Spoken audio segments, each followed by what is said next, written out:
बहुत सारी जो नर्सेस हैं उनका सबसे पहले एक सवाल होता है कि क्या बेड साइड नर्सिंग के अलावा भी कुछ कर सकते हैं या फिर हमें वो पेशेंट की पोटी साफ करनी पड़ेगी। तो वेल्स में जो अभी ग्रेजुएशन कर रहे हैं स्टूडेंट्स, उन लोगों की भी जॉब्स की गारंटी नहीं है। जब इन लोगों के होम ग्रोन नर्सेस को जॉब नहीं मिल रही है तो वो लोग ओवरसीज़ नर्सेस को क्यों रिक्रूट करेंगे। तो जॉब का सिचुएशन बहुत अच्छा नहीं है यूके में एट द मोमेंट। आप फ्रेशर हो, आपको मैं ये कहूँगा अगर मैं एनक्लेक्स की कोचिंग दे रहा हूँ तो आप एनक्लेक्स करो। एनक्लेक्स ही बेस्ट ऑप्शन है। क्यों? क्योंकि मैं कोचिंग दे रहा हूँ। मैं क्यों कहूँगा यार जाके आप कोई और स्टडी करो जब मैं तो एनक्लेक्स पढ़ा रहा हूँ। जैसे मेरी एक जूनियर है, उसको मतलब मैंने गाइड किया था कि कैसे आना है, सब कुछ मैंने उसको प्रिपेयर करा के दिया। उसका जो चांस था जॉब मिलने का वो बहुत ज़्यादा हाई था क्योंकि उसका एक्सपीरियंस बहुत अप्रोप्रिएट था। बट जब उसने इंटरव्यू दिया तो उसका इंटरव्यू में सिलेक्शन ही नहीं हुआ। तो thank you so much guys for joining me over here and आप लोगों ने अपने बिजी शेड्यूल से टाइम निकाल के इस पॉडकास्ट के लिए दिया है। तो जो हमारे जो भाई बहन हैं जो छोटे नर्सिंग वाले जो भी कर रहे हैं तो उनके लिए थोड़ी सी मदद हो जाएगी इस पॉडकास्ट से। और इस पॉडकास्ट में भाई हम बिल्कुल सारी इंफॉर्मेशन को बिल्कुल कंसाइज करके आपके सामने रिप्रेजेंट करें और जो ट्रू रियलिटी है वो आपको पता चले यहाँ की। आप लोगों को वैसे तो उनके बारे में पता ही है लेकिन I would like to ask them about their experience and their journey so far। तो आप लोगों को बेसिक आइडिया लग जाएगा कि जो गेस्ट है वो भाई मामूली गेस्ट नहीं है, ठीक है। थैंक यू सो मच गौरव भाई, आपने हमें इनवाइट किया आपके चैनल पे। और सबसे पहले सबको वेलकम। मेरा नाम मधु है। मैंने महाराष्ट्र से अपना नर्सिंग कंप्लीट किया। गवर्नमेंट मेडिकल कॉलेज नागपुर में मैंने 8 साल काम किया। उसके बाद मैं यूके मूव हुआ 2021 में। अभी मैं clinical lead for cardiothoracic theatres के लिए बैंड 7 पोस्ट पे काम करता हूँ और आप लोगों के लिए वीडियोस भी बनाता हूँ। राम राम दोस्तों, मेरा नाम है सचिन और मैं फ़िलहाल एडिलेड ऑस्ट्रेलिया में हूँ and I have been working as a nurse in Australia from last 7 years। और गौरव भाई, thank you so much for inviting me on this platform. Thank you Gaurav for your invitation and thank you for the introduction. तो मेरा नाम अलीशा है और मैंने India में 10 years as a registered nurse काम किया है, प्राइवेट एंड गवर्नमेंट दोनों में। एंड फ्रॉम लास्ट 5 years मैं आयरलैंड में हूँ और एज अ रजिस्टर्ड नर्स काम कर रही हूँ। इसके साथ साथ मैं यूट्यूब पे नर्सिंग और ट्रैवल रिलेटेड आयरलैंड आप कैसे आ सकते हैं उन सब चीज़ों के ऊपर भी वीडियो बनाती हूँ। So I am working as a registered nurse from last 14 years and as of now I am working in Ireland. तो भाई मेरे बारे में तो आप लोगों को पता ही है। मेरा नाम गौरव है और मैंने इंडिया में भी 4-5 साल काम किया है और यहाँ पे आके भाई मैंने पहले न्यूजीलैंड में काम किया था और उसके बाद ऑस्ट्रेलिया में भी काम कर रहा हूँ। तो यू नो वेरी वेल। तो न्यूजीलैंड में मैंने अपनी पोस्ट ग्रेजुएशन सर्टिफिकेट करी है और ऑस्ट्रेलिया से मैंने मास्टर्स करी है। अभी सचिन भाई बताना भूल गए, सचिन भाई के पास भी मास्टर्स है। हाँ जी, मैंने masters in mental health nursing की हुई है ऑस्ट्रेलिया में and been working in mental health as well. तो भाई बहुत सारी जो नर्सेस हैं उनका सबसे पहले एक सवाल होता है कि क्या बेड साइड नर्सिंग के अलावा भी कुछ कर सकते हैं या फिर हमें वो पेशेंट की पोटी साफ करनी पड़ेगी। गौरव भाई, अगर मैं मेरे बारे में बताऊँ तो मेरा जो रोल है वो सिर्फ 25% क्लिनिकल है और मैं 75% मैनेजमेंट में हूँ। हर जॉब में आपको जो यानी आपने जो बोले पॉटी सॉफ करने वाला काम नहीं है। अगर आप थिएटर्स में काम करते स्पेशली तो बहुत कम चांसेस आते हैं आपको ऐसे जॉब करने के। बट बाकी जो अगर आप वार्ड में काम करते तो आपका ये यानी पार्ट ऑफ नर्सिंग केयर है। भाई मैं जैसे एज केयर और मेंटल हेल्थ में करता हूँ तो वहाँ एज केयर में केयरर्स करते हैं और मेंटल हेल्थ में मैं एडल्ट में करता हूँ, तो मैं ऐसा ज़्यादा ऐसा ऑप्शन आता नहीं है कि हमें करनी पड़े। पर मैं यही कहूँगा जैसे मधु भाई ने कहा है कि अगर आप ये सोच के आ रहे हो कि ये सोच के मना कर रहे हो कि भाई नहीं पॉटी क्लीन नहीं करनी हमें, तो भाई आप नर्सिंग में ही मत आओ। यू नेवर नो कि कब कहाँ किसकी क्या क्लीन करनी पड़ जाए। तो भाई it is a part of job. वही है कि nursing is a holistic care जिसमें आप कॉन्टिनेंस केयर कर रहे हो या कोई भी ऐसी सिचुएशन आती है आपको करना पड़ सकता है इस चीज़ के। तो भाई दिमाग में लेके चलो कि you never know. If I talk about my self तो मैं डे केयर में हूँ, एंडोस्कोपी में हूँ, तो मेरे रोल में ऐसा नहीं है।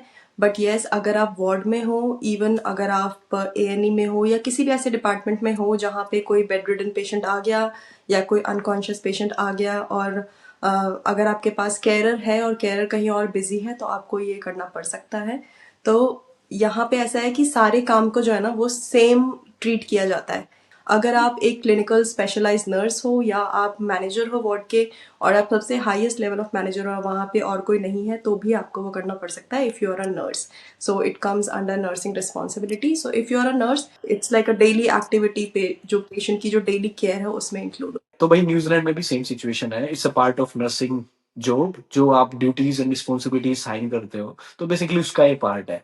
तो आपको कभी भी कहीं पे भी ये करना पड़ सकता है और इसमें कोई बुराई नहीं है भाई, क्योंकि नर्सिंग का काम ही यही है. लेकिन अगर आप लोगों को नहीं करना है, तो जो आपके सामने अभी ये चारों लोग फ्रेम में दिखाई दे रहे हैं, तो आप किसी एक स्पेशलिटी में जा सकते हो. And you should avoid this kind of work. जैसे अलीशा एंडोस्कोपी में काम कर रहे हैं, तो she is not doing these things regularly. Sachin भाई मेंटल हेल्थ में कर रहे हैं, मैं पर्सनली मेंटल हेल्थ में करता हूँ, तो we are not doing this very often. Rarest of the rarest, साल या 1-6 महीने में किसी एक पेशेंट को एक बहुत ज्यादा बेड रिटर्न पेशेंट आ गया, उसकी हेल्प कर दी, दैट्स इट. और मधु भाई आप बता ही रहे हैं कि 75% मैनेजमेंट का रोल है, तो ये सिचुएशन होती है भाई. तो अगर आप ये सोच के आ रहे हो ना विदेश में कि जाते ही मेरे को ऐसे रोल मिल जाएंगे, तो इट्स नॉट पॉसिबल.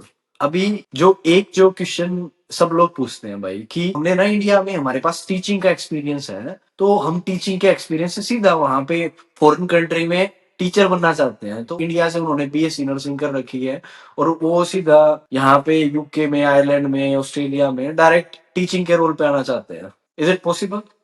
मेरे एक्सपीरियंस से तो मुझे लगता है कि सबसे पहले उनको क्लिनिकल से ही स्टार्ट करना पड़ेगा, यानी स्पेशली अगर यूके में है तो बैंड 5 से स्टार्ट करना ही पड़ेगा.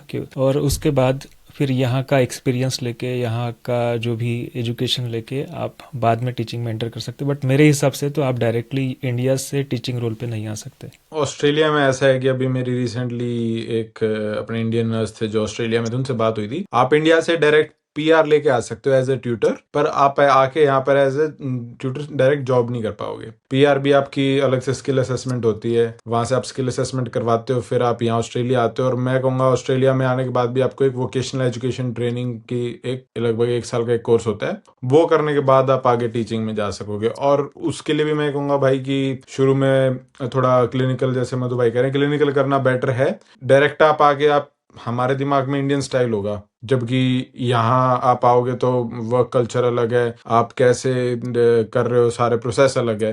तो इसलिए पहले आके अपने यहाँ थोड़ा क्लिनिकल्स करो, और अगर आपका इंटरेस्ट है टीचिंग में तो आप ये वोकेशनल एजुकेशन ट्रेनिंग का कोर्स करो और फिर टीचिंग का बनता है.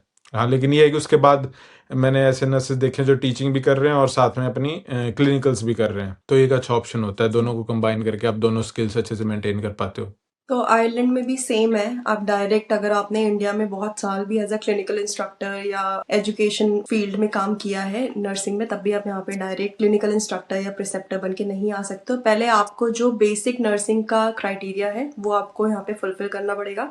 आपको अपना OET या IELTS देना पड़ेगा. उसके बाद आपको NMBA रजिस्ट्रेशन करना पड़ेगा. पहले आपको अपना नर्सिंग रजिस्ट्रेशन लेना पड़ेगा, फिर आप यहाँ पे आओगे. यहाँ आने के बाद आपको यहाँ का प्रिसेप्टरशिप कोर्स करना पड़ेगा. आपका जो पहले का एक्सपीरियंस है वो डेफिनेटली आपको हेल्प करेगा एक जगह पे जॉब लेने के लिए या प्रिसेप्टरशिप कोर्स के लिए एडमिशन लेने के लिए आपको हेल्प करेगा. बट डेफिनेटली आपको पहले यहाँ पे बेसिक से स्टार्ट करना पड़ेगा. तो भाई न्यूजीलैंड में भी ऐसी ही कहानी है. न्यूजीलैंड में अगर आप इंडिया से डायरेक्टली बैचलर्स करके आ रहे हो, फिर मास्टर्स करके आ रहे हो, you can't go directly in the uni. आप उनको नहीं पढ़ा सकते, क्योंकि इंडिया में जो स्टडी का पैटर्न है, जैसे सचिन भाई ने बताया, वो अलग है. और न्यूजीलैंड में जो स्टडी का पैटर्न है दैट इज एंटायरली डिफरेंट. और यहाँ पे भाई माउरी कल्चर का बहुत ज्यादा डोमिनेंस है.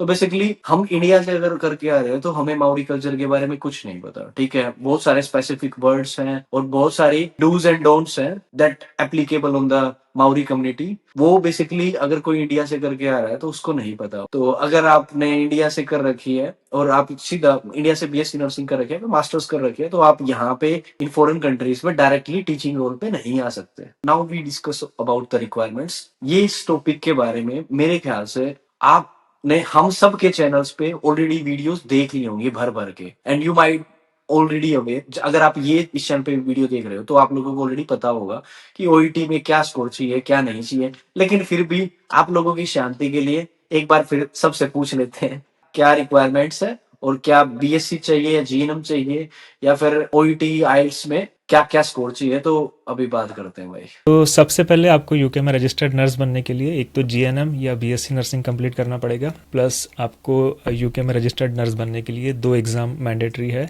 आईएलटीएस या ओईटी के अलावा। एक तो सीबीटी है एंड ऑस्की है। और एक्सपीरियंस के बारे में अगर हम बात करें तो रजिस्ट्रेशन के लिए आपको एक्सपीरियंस की ज़रूरत नहीं है, बिना एक्सपीरियंस के भी आप रजिस्ट्रेशन कर सकते हैं, बट जॉब्स के लिए शायद आपको एक्सपीरियंस लगेगा। तो भाई ऑस्ट्रेलिया में अगर हम बात करें कि बैचलर्स और जीएनएम का क्या सीन है, दोनों का अलग रहता है। जीएनएम का मैं कहूँगा भाई वो कैटेगरी सी में आता है और बैचलर्स वाले बी में आते हैं, जो कि एनक्लेक्स ऑस्की का पाथवे करते हैं। कैटेगरी सी में भाई जीएनएम को वो कहते हैं कि आप आगे आप कुछ स्टडी करो। मैं कहूँगा कि बैचलर्स करो। हाँ, आजकल लोगों को सुनने में आता है जीसीएन नाम से कोर्स है, पर उसके काफी कम लोग दिखे हैं अभी तक जो वो करके आए हैं, तो इसलिए मैं उस पर कुछ नहीं कहूंगा भाई। आई एम नॉट श्योर कि that is the good option और नॉट। जहां तक बात आती है कि एक्सपीरियंस की रिक्वायरमेंट है क्या, ऐसे कोई पर्टिकुलर रिक्वायरमेंट नहीं है, लेकिन जब आप पीआर अप्लाई करते हो तो इट्स अ डिफरेंट सिचुएशन। अब इंग्लिश टेस्ट की भाई आइल्स ओईटी पीटी तीनों चलते हैं। आइल्स में 7 आपको चाहिए है स्पीकिंग रीडिंग लिसनिंग में, और राइटिंग में 6.5, जबकि ओईटी में C+ चाहिए आपको राइटिंग में, जो हर कंट्री में है, और बाकी सब में B चाहिए। लेकिन अब पीटी का क्या है भाई, 23 अप्रैल में थोड़े रूल चेंज हुए हैं। पहले ऐसे होता था कि 65 या 60 ईच आपके हो, 7 ईच माने जाते थे। जब अब के हिसाब से थोड़ा अलग है, तो वो थोड़ा देख के बताता हूँ मैं। लिसनिंग में 58, रीडिंग में 59, राइटिंग में 60, और स्पीकिंग में अगर 76 है और ओवरऑल 63, तो वो वैलिड है टू गेट योर आपरा रजिस्ट्रेशन। तो ये प्रोसेस होती है भाई। ये मैं जैसे जीएनएम और बीएससी की बताई है, बीएससी में as you know NCLEX and OSCE is the best pathway. ऐसे आप आरएन बन सकते हैं ऑस्ट्रेलिया के। आयरलैंड में आपको या तो जीएनएम या बीएससी या एमएससी होना है यहाँ पे आने के लिए। उसके बाद इंग्लिश लैंग्वेज टेस्ट की बात करें तो आप अकेडमिक्स आइल्स या फिर ओईटी दे सकते हो। अगर आप आइल्स देते हो तो किसी भी एक में आपका 6.5, बाकी मॉड्यूल्स में आपको 7 चाहिए। और ओईटी अगर आप देते हो तो किसी भी एक मॉड्यूल में आपको C+, बाकी में आपको B चाहिए। एनएमबीआई रजिस्ट्रेशन के लिए आपको 2 इयर्स का एक्सपीरियंस चाहिए, और जब आप जॉब के लिए अप्लाई करोगे तब आपको उससे ज़्यादा का एक्सपीरियंस चाहिए, क्योंकि आपका जितना ज़्यादा एक्सपीरियंस होगा उतना ईजी होगा आपके लिए जॉब मिलना।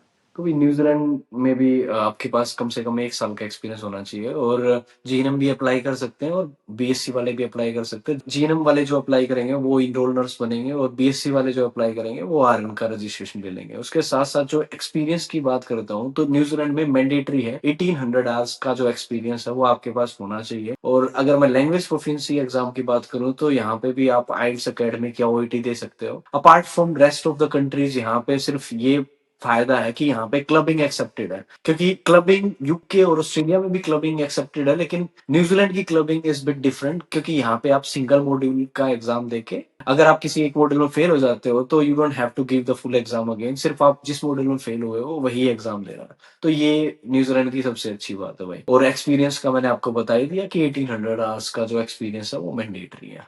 नाउ अब हम बात करेंगे जिसके लिए आप लोग इतना वेट कर रहे हो, जॉब सिचुएशन। ठीक है, आप लोगों ने रजिस्ट्रेशन ले लिया, आप लोगों को बेसिक क्वालिफिकेशन पता चल गई, आप लोगों ने मेहनत करी, ओईटी के एग्जाम दिए, आइल्स दिया, सब कुछ दे दिया।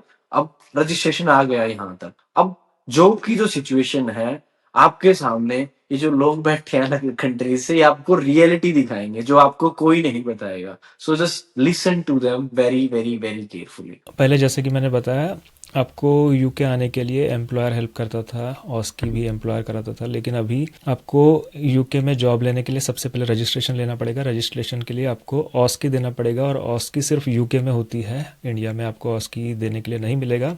तो उसके लिए आपको ऑस्की देने यूके आना पड़ेगा। ऑस्की का खर्चा बहुत सारा आएगा, आपको स्टे करना पड़ेगा, वीज़ा लगाना पड़ेगा, ऑस्की एग्ज़ाम का पैसा देना पड़ेगा, प्रिपरेशन का पैसा देना पड़ेगा। पास होने के बाद आपको रजिस्ट्रेशन मिल जाएगा, लेकिन रजिस्ट्रेशन मिलने के बाद आपको जॉब के लिए अप्लाई करना है। लेकिन आप अप्लाई यूके से भी कर सकते हैं, इंडिया से भी कर सकते हैं, लेकिन आप जब टूरिस्ट या विजिटर वीज़ा पे आते हैं तो आपको सिर्फ 6 मंथ की वैलिडिटी रहती है यूके में रहने की, और उस दौरान आप को जॉब मिला तो ठीक है, नहीं मिला तो फिर भी आपको, यानी दोनों सिचुएशन में जॉब मिला तो भी आपको वापस इंडिया जाना पड़ेगा, या जॉब नहीं भी मिला तो आपको इंडिया जाना ही पड़ेगा, क्योंकि टूरिस्ट वीज़ा कभी भी वर्क वीज़ा में चेंज नहीं होता। आपको जॉब अप्लाई करने के 2-3 तरीके हैं। आप डायरेक्टली हॉस्पिटल की वेबसाइट पर जाके जॉब अप्लाई कर सकते हैं, या तो ट्रैक जॉब्स, NHS जॉब्स की वेबसाइट है, उस पर अप्लाई कर सकते हैं। लेकिन अगर हम रियलिटी की बात करें कि जॉब का सिचुएशन क्या है, जॉब कितने लोगों को मिलता है, तो अगर मैं बोलूँ कि 100 लोग जॉब के लिए अप्लाई कर रहे हैं तो उसमें से 4-5% लोगों को ही जॉब मिल रही है, तो जॉब का सिचुएशन बहुत डिफ़िकल्ट है।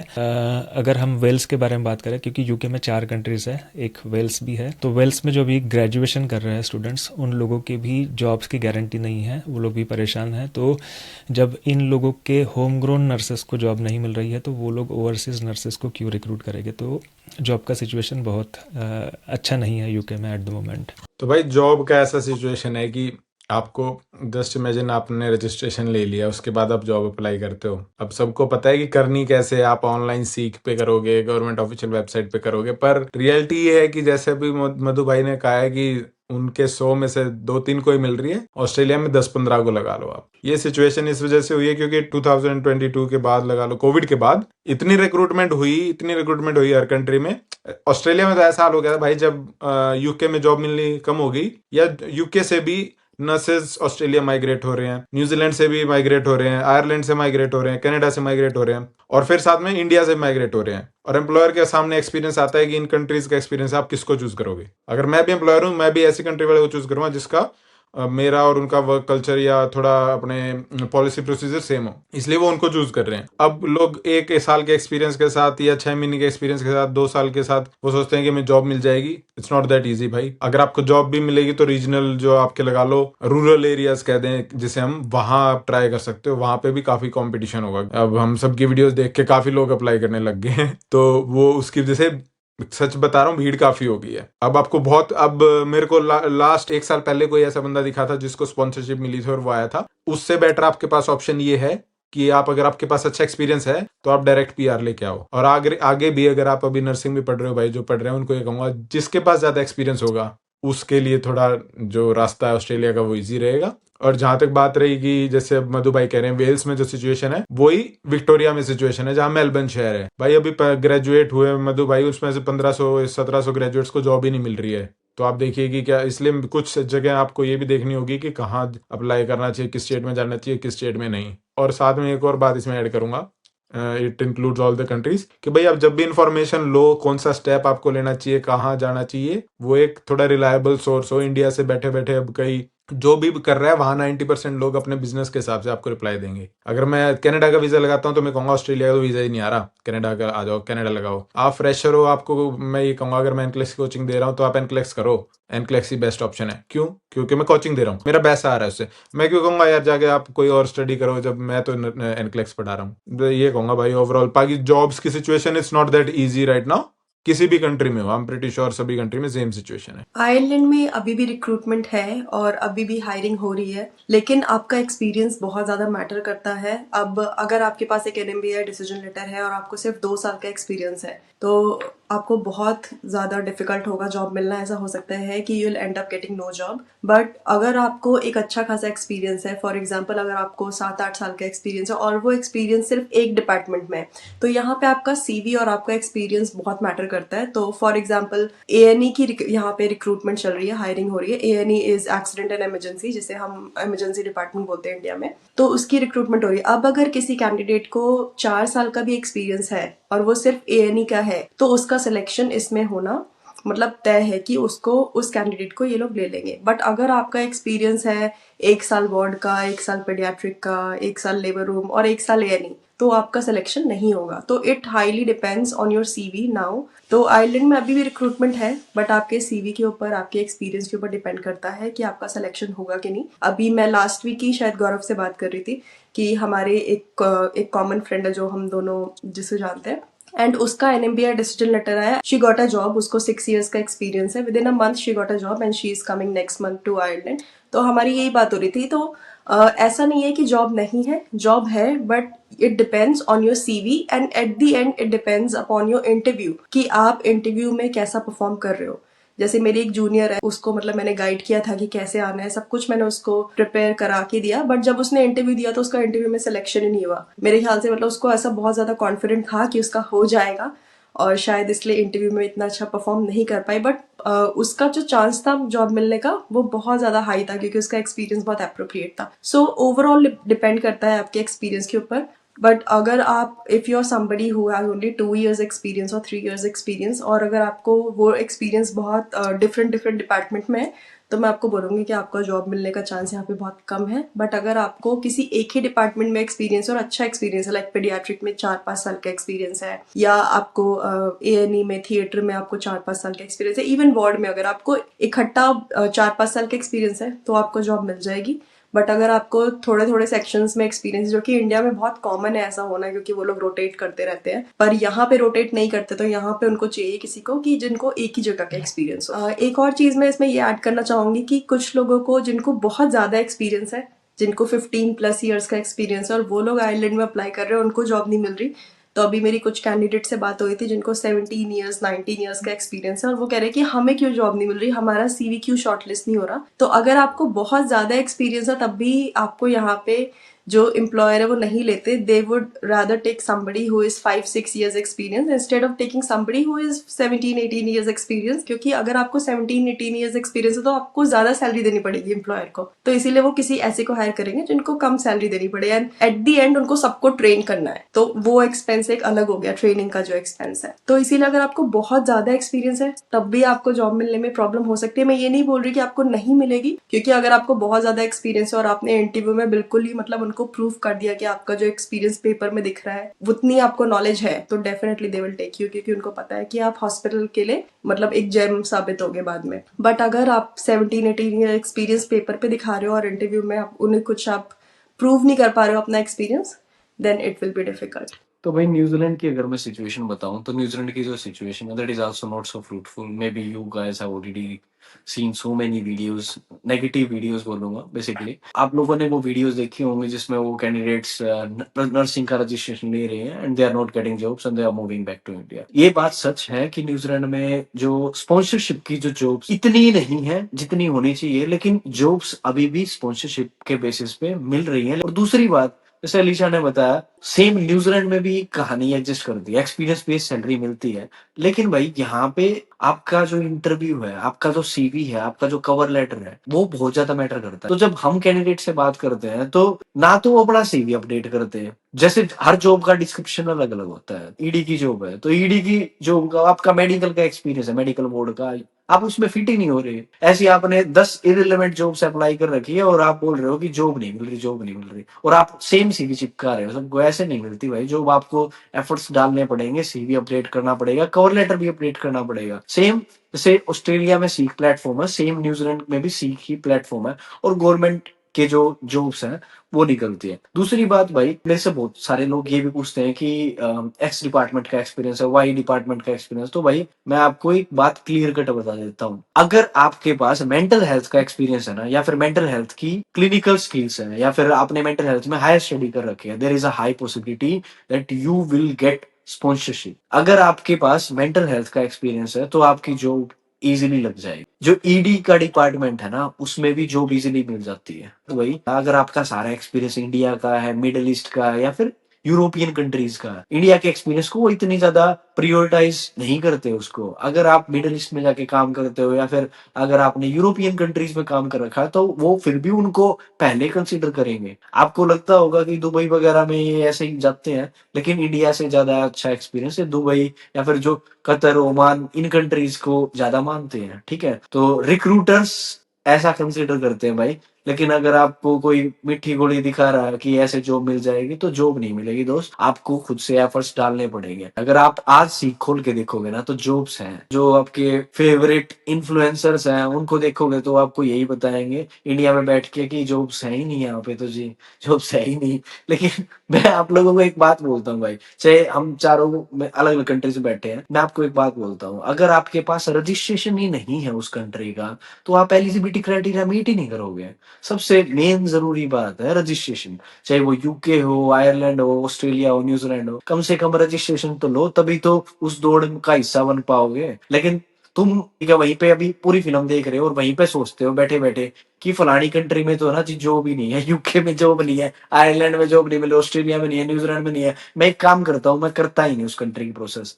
भाई ऐसे कुछ नहीं होगा। अगर तुम्हारे पास रजिस्ट्रेशन ही नहीं है, तो तुम उस दौड़ का हिस्सा ही नहीं हो। भाई मैं दो बातें और ऐड करूंगा इसमें। जैसे कि हमने बात करी थी मेंटल हेल्थ की, अब मैं आपको मेरा पर्सनल एक्सपीरियंस बताता हूँ। मेरी जॉब पे ही अभी एक नई नर्स आई थी। शी वॉज इंडियन, बट उन्हें मेंटल हेल्थ का एक्सपीरियंस था उनके पास, इंडिया से डायरेक्ट स्पॉन्सरशिप हुई, लेकिन उन्होंने 2 साल मालदीव्स में काम किया था। मालदीव्स में काम किया उन्होंने। मालदीव्स में 90% लोग सोचते ही नहीं है, उस बेस के ऊपर वो यहाँ आई। और अब एक और एक बात बताता हूँ कि अब जैसे सोशल मीडिया पे कोई कहता है देखो ये स्पॉन्सरशिप अवेलेबल है, पर वो उसको नीचे लास्ट तक नहीं जाके पढ़ते हैं। अब इसमें क्या हुआ, मैंने एक वेस्टर्न ऑस्ट्रेलिया की देखी कि भाई वहां मेरे को लगा हाँ भाई ये बताते हैं लोगों को, मैं बताने के लिए मैं थोड़ा पढ़ लेता हूँ। मैं नीचे स्क्रॉल करा, एलिजिबिलिटी में ये था कि आपके पास ऑस्ट्रेलिया के वर्क राइट्स होने चाहिए। That means either you are on student visa और ऑन टी आर एनीथिंग। आपको अच्छे से ध्यान से पढ़ना होगा, ऐसा नहीं है कि सारी में अप्लाई कर दी, सारियों में सेम रेज्यूम में सेम कवर लेटर चेप दिया, चक दो दिन में 50 जॉब्स अप्लाई। नहीं, दिन में चाहे 5 करो, 5 बढ़िया वाली करो। इसमें भी आप खुद को ही धोखा दे रहे हो कि हमने 10 जॉब अप्लाई कर दी, जॉब है ही नहीं, जॉब मिल ही नहीं रही। अगर इतनी जॉब है ही नहीं तो आपने अप्लाई कैसे कर दी? जॉब है वहां पे, लेकिन आपकी जो अप्रोच है ना वो गलत है, इसलिए आपको जॉब नहीं मिल रही। यहाँ पे हमने जॉब का सिचुएशन सब कुछ डिस्कस कर लिया, आइल्स ओईटी जो हमने बेसिक रिक्वायरमेंट थी किसी भी कंट्री में घुसने के लिए वो हमने डिस्कस कर लिया, और हमने जॉब की सिचुएशन भी डिस्कस कर लिया। अब हम उस नर्सिंग के उस तबके की बात करते हैं जिनको भाई स्टडी लेके आनी है दूसरे देशों में, ठीक है, कि उन्होंने 4 साल की इंडिया में स्टडी करी या फिर 3 साल का डिप्लोमा करा। कोई भी आप मास्टर्स लेके आओगे 70-80 लाख रुपए आराम से लगते हैं, तो वो स्टडी लेके आना चाहते हैं और उनको ऐसा लगता है कि वो स्टडी के थ्रू आएंगे ना, उनको डायरेक्ट रजिस्ट्रेशन मिल जाएगा और बहुत ज्यादा इजी है वो। तो इसके बारे में भाई यूके से स्टार्ट करते हैं। यूके में भी आई थिंक मुझे लगता है ऐसा एक प्रोग्राम है भाई।